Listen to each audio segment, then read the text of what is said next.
Hello everyone, आप सभी का चीज़ी कोड में स्वागत है।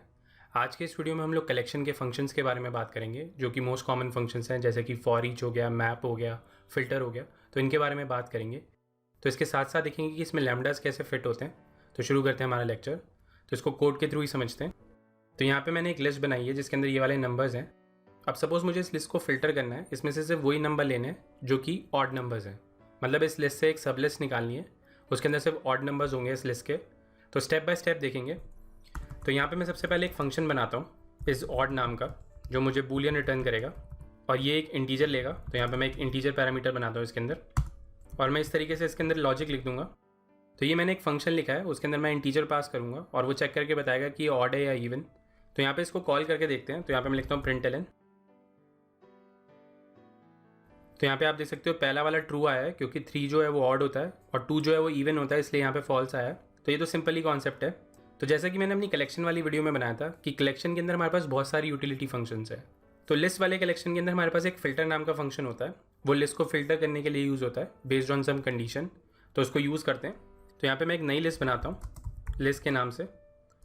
तो यहाँ पर हमें नम्स लिस्ट को फिल्टर करना है। तो यहाँ पर मैं लिखूँगा नम्स डॉट। तो यहाँ पे आप देख सकते हैं मेरे पास फिल्टर नाम का फंक्शन है, तो इसको मैं यूज़ करूँगा यहाँ पे। तो यहाँ पे हमें एक फंक्शन पास करना है जो कि इनपुट में इंटीजर लेगा और रिटर्न जो है उसका बूलियन टाइप का होगा। तो अगर आप यहाँ पे देखेंगे तो हमारे इज ऑड वाला जो फंक्शन है उसका भी यही सिंटेक्स है। मतलब यहाँ पे वो इंटीजर ले रहा है और रिटर्न में बूलियन कर रहा है, इसको भी यही चाहिए। तो यहाँ पे मैं इसको पास कर सकता हूँ। तो यहाँ पे हम इस तरीके से इसको पास कर देंगे। तो बिहाइंड द सीन्स ये फिल्टर फंक्शन क्या करता है, ये आपकी लिस्ट पे लूप करता है 1 बाय 1 और कंडीशन चेक करता है क्या ये कंडीशन ट्रू है या फॉल्स है। तो अगर वो कंडीशन जो है उस एलिमेंट पे ट्रू आती है तो उसको ले लेता है, अगर वो फॉल्स होती है तो उसको इग्नोर कर देता है। तो अगर मैं इस वाली लिस्ट की बात करूँ तो वो सबसे पहले 1 पे जाएगा और उस पर चेक करेगा क्या ये ऑड है, तो वो कहेगा ऑड है, तो इसको इंक्लूड कर लेगा। फिर वो 2 पे जाएगा, वो चेक करेगा क्या ये ऑड है, तो यहाँ पे फॉल्स आएगा, तो इसको इग्नोर कर देगा। फिर वो 3 पे जाएगा, 4 पे जाएगा एंड सो ऑन। तो इसको अगर मैं यहाँ पे प्रिंट करता हूँ और इसको रन करते हैं तो यहाँ पे आप आउटपुट देख सकते हैं, इसने इस लिस्ट को फिल्टर कर दिया है। मतलब मुझे एक नई लिस्ट दी है जिसके अंदर सिर्फ ऑड नंबर्स हैं। तो यहाँ पे हमने फंक्शन रेफरेंसिंग ऑपरेटर का यूज़ किया है। तो यहाँ पे हम डायरेक्टली भी फंक्शन पास कर सकते हैं। तो इसको मैं यहाँ से कट कर देता हूँ और इसको यहाँ पे पेस्ट कर देते हैं और इस वाले नेम को मैं यहाँ से हटा देता हूँ क्योंकि इसे नॉर्मल फंक्शन ही चाहिए। तो इस तरीके से भी हम यहाँ पे डायरेक्टली पास कर सकते हैं। इस वाली कॉल को मैं यहाँ से रिमूव कर देता हूँ और इसको दोबारा से रन करते हैं। तो यहाँ पे आप देख सकते हैं सेम आउटपुट आया है। मतलब हम यहाँ पे डायरेक्टली फंक्शन भी पास कर सकते हैं। तो इस तरीके से फिल्टर फंक्शन काम करता है। तो थोड़ा और सिंप्लीफाई करते हैं इसे। तो यहाँ पे मैं फंक्शन की जगह लैम्डा भी पास कर सकता हूँ, क्योंकि लैम्डा जो होता है वो हमारा फंक्शन ही होता है। तो इस फंक्शन की जगह हम लोग लैम्डा भी पास कर सकते हैं। तो यहाँ पे मैं इसको लैम्डा बना देता हूँ और यहाँ पे इसको रिमूव करके यहाँ पे एरो लगा देते हैं जो इसकी बॉडी होगी। इन सबको यहाँ से रिमूव कर देता हूँ मैं।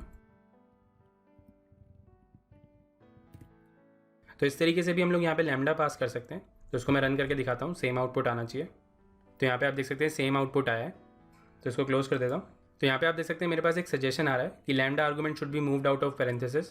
तो ये हम लास्ट वीडियो में कवर कर चुके हैं कि अगर आपके फंक्शन कॉल में आखिरी पैरामीटर जो है वो अगर फंक्शन टाइप है तो उसको आप फंक्शन कॉल से बाहर भी निकाल सकते हो।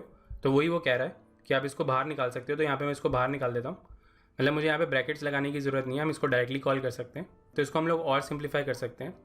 अब क्योंकि इस वाले लैम्डा के अंदर सिर्फ एक ही पैरामीटर है तो इसको हम लोग इट से रिप्लेस कर देंगे। तो यहाँ पे मैं इट का यूज़ करता हूँ और यहाँ पे हम डायरेक्टली इट का यूज़ कर लेंगे। तो यहाँ पे आप देख सकते हैं कितना सिंप्लीफाई हो गया है ये। सीधा हमें अपना लॉजिक लिखना है, जो भी हमारा लॉजिक है कि हमारी जो फिल्टर की कंडीशन है वो लिखनी है हमें, और उसके बेसिस पे इसका आउटपुट आ जाएगा। तो यहाँ पे आप देख सकते हैं आउटपुट आ गया 135। तो इस तरीके से हम लोग फिल्टर फंक्शन का यूज़ करते हैं। तो एक बार इसे स्लाइड के थ्रू भी समझते हैं।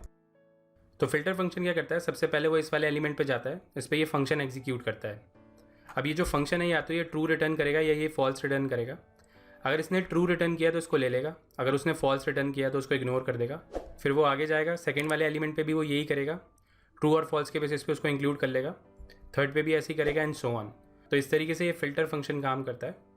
तो मेन चीज़ इसमें ये है कि यहाँ पे हम इस तरीके से इसको सिंप्लीफाई कर सकते हैं। तो आप देख सकते हैं कि हमने स्टेप बाय स्टेप कैसे इंप्रूव किया इसकी रीडेबिलिटी को।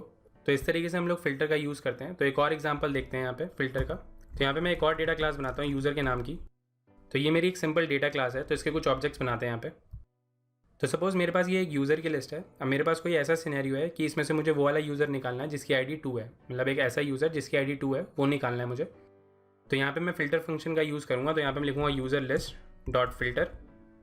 तो ये इस लैम्डा के अंदर हम इसकी बॉडी डिफाइन करते हैं। तो यहाँ पे मैं इट का यूज़ करूँगा, it.id इज इक्वल टू 2, मतलब एक ऐसा यूज़र जिसकी ID 2 है, वो वाला यूज़र चाहिए मुझे। तो इस तरीके से हम लोग फ़िल्टर फंक्शन का यूज़ करते हैं। तो इसको मैं यहाँ पे प्रिंट कराता हूँ। तो यहाँ पे आप आउटपुट देख सकते हैं, इसने वही वाला यूज़र निकाल के दिया जिसकी ID 2 थी। तो इस तरीके से हम लोग फ़िल्टर फंक्शन का यूज़ करते हैं। तो आगे बढ़ते हैं और कुछ और फंक्शंस देखते हैं। तो इस कोड को थोड़ा सा रिमूव कर देता हूँ मैं। उसके बाद बात करते हैं मैप फंक्शन की। तो मैप फंक्शन क्या करता है, वो आपके डेटा को एक फॉर्म से दूसरी फॉर्म में कन्वर्ट करता है। मतलब आपने लिस्ट दी है उसे, वो आपका पहला एलिमेंट पकड़ेगा, उसको कन्वर्ट कर देगा, आपका दूसरा एलिमेंट पकड़ेगा, उसको कन्वर्ट कर देगा। तो इस तरीके से हम लोग मैप फंक्शन का यूज़ करते हैं। मतलब मैप का मतलब यह है कि map this data to another form. तो सपोज़ मुझे एक ऐसी लिस्ट चाहिए जिसमें मुझे इन सब नंबर्स का स्क्वायर चाहिए। तो यहाँ पे मैं मैप फंक्शन का यूज़ करूँगा। तो यहाँ पे मैं लिखता हूँ वैल लिस्ट। तो यहाँ पे आप देख सकते हैं ये भी एक लैम्डा लेता है, मतलब एक ट्रांसफॉर्म फंक्शन लेता है ये। तो यहाँ पे मैं ट्रांसफॉर्म फंक्शन पास करता हूँ, इट का ही यूज़ करेंगे हम लोग यहाँ पे भी, इट इंटू इट। तो ये मैप फंक्शन क्या करेगा, एलिमेंट्स पे लूप करेगा 1 बाय 1। 1 वाले को लेगा 1 इंटू 1 करेगा, 2 वाले को लेगा 2 इंटू 2 करेगा, 3 वाले को लेगा 3 इंटू 3 करेगा, एंड सो ऑन। तो इस तरीके से एक लिस्ट जनरेट करेगा। तो इसको रन करके दिखाता हूँ। तो यहाँ पे आप आउटपुट देख सकते हैं, सबके स्क्वायर हो गए हैं।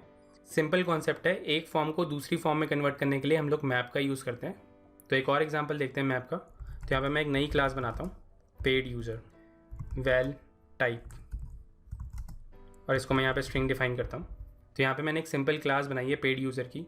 तो सपोज़ मेरी जो यूज़र लिस्ट है उसको मुझे कन्वर्ट करके इस पेड यूज़र के ऑब्जेक्ट्स बनाने, तो वहाँ पे मैं मैप फंक्शन का यूज़ कर सकता हूँ। तो यहाँ पे मैं इसको यूज़ करके दिखाता हूँ। तो यहाँ पे मैं लिखता हूँ वैल पेड यूज़र लिस्ट, और यहाँ पे मैं मैप फंक्शन का यूज़ ही करूँगा। फिर से यहाँ पे लिखता हूँ यूज़र लिस्ट डॉट मैप, और यहाँ पे हम लैम्डा का यूज़ करेंगे। तो यहाँ पे आप देख सकते हैं इट वाला पैरामीटर ये बता रहा है मुझे कि यहाँ पे मेरे पास एक इट वाला पैरामीटर है जो कि यूज़र टाइप का है। तो मैं चाहता हूँ इस यूज़र लिस्ट के अंदर जितने भी मेरे यूज़र के ऑब्जेक्ट्स हैं उनके कॉरस्पॉन्डिंग एक पेड यूज़र का ऑब्जेक्ट बन जाए। तो यहाँ पे मैं एक पेड यूज़र का ऑब्जेक्ट बनाता हूँ, और यहाँ पे मैं वैल्यू पास करूँगा it.id, it.name, और यहाँ पे मैं कोई भी ऐसी रैंडम स्ट्रिंग पास कर देता हूँ, अभी पेड नाम लिख देता हूँ। तो यहाँ पे आप देख सकते हैं इसका डेटा टाइप चेंज हो गया, लिस्ट ऑफ पेड यूज़र हो गया ये। तो इसको रन करके दिखाता हूँ।